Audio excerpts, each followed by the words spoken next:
The Edo period was a time of peace that lasted for about 260 years, from 1603, during which the Tokugawa Shogunate maintained a strict isolationist policy.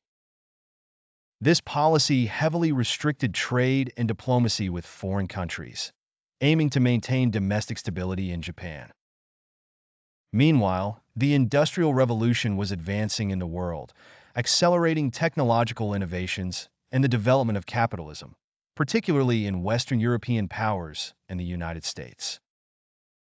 In the 19th century, countries like Britain, France, Russia, and the United States began expanding their influence into the Asia-Pacific region, gradually affecting Japan. From the late 18th century to the early 19th century, Western powers advanced the colonization of China, India, and Southeast Asia, while also pressuring East Asian countries, including Japan, to open their doors. A symbolic event of this was the Opium War, fought between 1840 and 1842. This war was triggered by trade friction between Britain and the Qing dynasty, China, and ultimately, Britain achieved victory by exerting overwhelming military force against China. As a result, the Treaty of Nanking was signed, ceding Hong Kong to Britain and opening the ports of Canton, Shanghai, and others. This case symbolized the efforts of the great powers to dominate East Asian countries by military force. This changing international situation had a strong impact on Japan as well. In particular, in 1853, when 4 black ships under the command of U.S. Navy Commodore Perry arrived at Uraga, debates over opening the country erupted within the Tokugawa Shogunate. Perry displayed an intimidating posture with steamships armed with cannons and demanded Japan open its doors. This event caused great unrest domestically, sparking a divide between the pro-opening and pro-exclusion factions within the samurai class. In 1854, the shogunate accepted Perry's demands and signed the Treaty of Kanagawa, which opened the ports of Shimoda and Hakodate, resuming trade with foreign countries. Subsequently, treaties were signed with Britain, the Netherlands, Russia, and others, expanding Japan's trade and diplomatic framework. However, many of these treaties were unfavorable to Japan, such as lacking tariff autonomy, leading to rising dissatisfaction among the people. Furthermore, when trade resumed, the domestic economy began to experience sharp fluctuations. The inflow of silver from abroad caused extreme volatility in the currency, and prices of essential goods like rice and textiles soared, placing a heavy burden on the common people. In rural areas, bad harvests due to poor weather compounded the discontent among farmers. These economic troubles severely damaged the public's trust in the shogunate's ability to govern. After Perry's arrival, the authority of the shogunate gradually began to wane. Criticism of the unequal treaties surged among the samurai and peasant classes, leading to the formation of anti-shogun factions. In this environment, the movement advocating for restoring the emperor and expelling the barbarians, Sano Joy, spread throughout the country. This ideology called for the restoration of a political system centered on the emperor, while aiming to expel foreign forces, gaining rapid support from domains like Choshu and Satsuma. The shogunate tried to oppose this movement, but due to its declining authority and internal division, it was unable to take adequate action. Amidst this situation, in 1866, the Satsuma and Choshu domains formed the Satsuma-Choshu alliance, strengthening the coordination of anti-shogun forces. Both domains had many leaders with innovative ideas among the samurai class, and under the leadership of figures like Seigo Takamori and Kido Takayoshi, the anti-shogun movement was promoted. During the Bakumatsu period, the ideology of expelling foreigners spread widely. Joy referred to the idea of driving foreign powers out of Japan and initially manifested in calls to attack foreign ships and expel foreigners. A notable example of this occurred in the early 1860s when the Choshu domain attempted to implement Joy. In 1863, the Choshu domain fired upon foreign ships passing through the Kanmon Straits, leading to the Shimonoseki Campaign. In this war, Choshu was defeated by the combined fleets of Britain, France, the United States, and the Netherlands. This defeat exposed the limits of the Joy movement. As it became clear that expelling foreign powers was impossible, the conservative factions within the domain weakened, while factions advocating for overthrowing the shogunate based on the premise of opening Japan began to rise. At this time, the emergence of figures who pushed for the overthrow of the shogunate, extending beyond the samurai class, marked a significant turning point in history. The Tokugawa Shogunate attempted to address the internal chaos by reforming. In particular, the shogunate's senior official, Naosuk, implemented bold policies aimed at balancing the opening of Japan and domestic stability, but in doing so, he harshly suppressed the Sano-Joy faction. The Ansei Purge, 1858 to 1859, involved the elimination of opposition, but it also led to the assassination of Tu himself, the Sakura Gate Incident, 1860, accelerating the decline of the shogunate's authority. Additionally, the shogunate tried to gain support by leveraging the authority of the imperial court, but this instead provoked anti-shogun forces. In 1863, Emperor Komeei issued an edict demanding the execution of the Joy policy, which increased the legitimacy of the anti-shogun movement. The anti-shogun faction used the emperor's authority to strengthen their resistance against the shogunate by aligning themselves with the imperial court. In 1866, with Sakamoto Ryoma as a mediator, the Satsuma and Choshu domains formed the Satsuma-Choshu Alliance.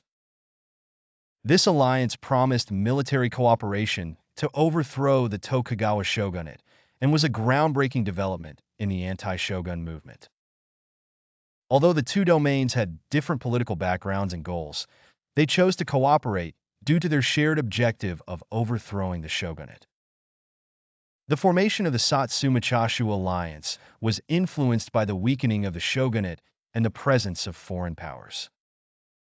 As Western powers became increasingly likely to interfere in Japan's internal conflicts, there was a growing recognition of the need for national unity and modernization. Particularly, leaders like Seigo Takamori and Kido Takayoshi shared a vision for post-shogun government and sought to transition to a modern state. In 1867, Tokugawa Yoshinobu's decision to return power to the imperial court through the Taisei Hoken marked a crucial turning point in the anti-shogun movement.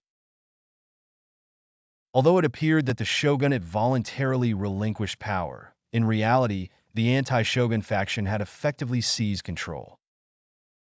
In the following year, 1868, the anti-shogun faction issued the Restoration of Imperial Rule Edict, declaring the establishment of a new government centered around the emperor. This prompted a civil war with the former shogunate forces, known as the Boshin War, which took place in Kyoto and Edo.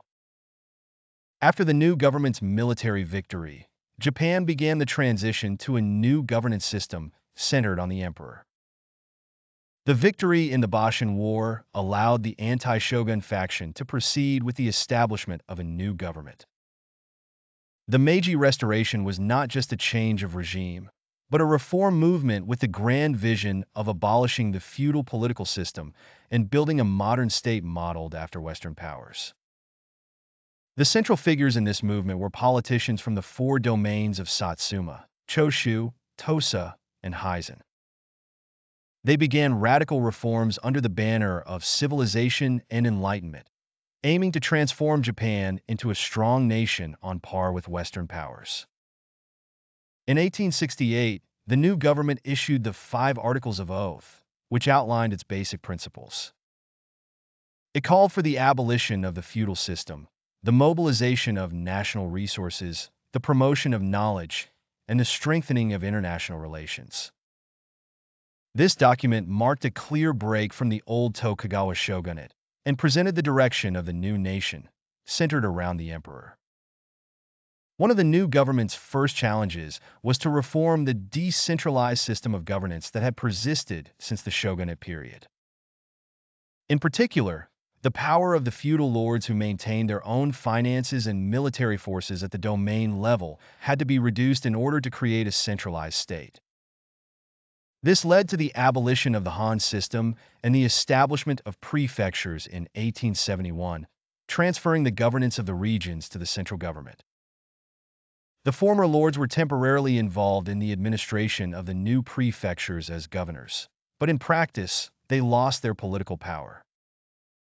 The abolition of the Han system was a politically significant change, but the new government showed some consideration for the samurai class in the former domains. For example, the provision of stipends, a form of pension, was a measure to support the samurai's livelihood during this transition. However, this system was eventually abolished through a policy known as the Chitsuroku Shogun, and the samurai class lost its economic privileges. One of the most important pillars of the Meiji government's modernization policies was military reform.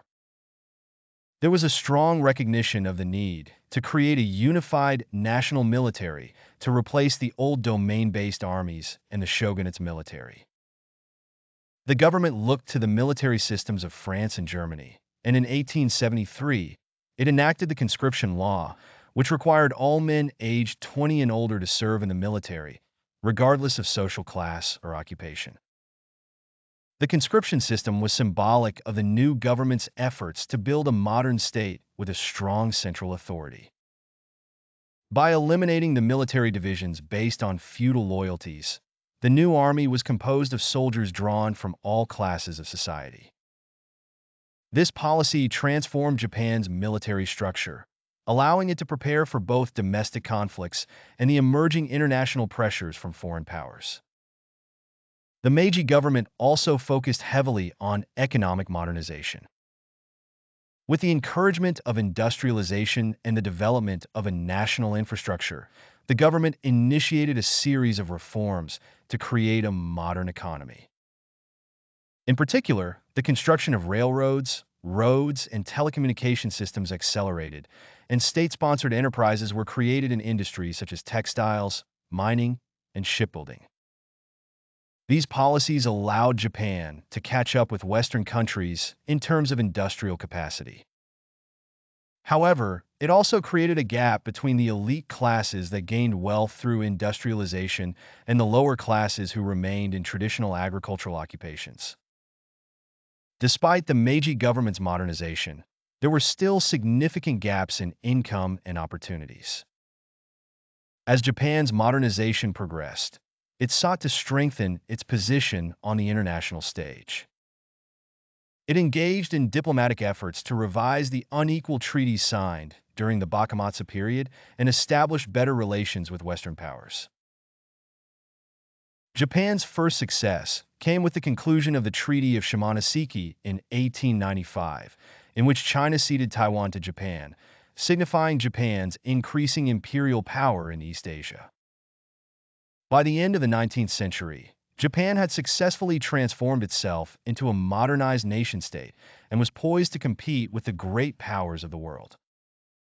The Meiji Restoration, despite its initial violence and internal conflict, succeeded in reshaping Japan's political and social systems and had a lasting impact on the course of Japanese history.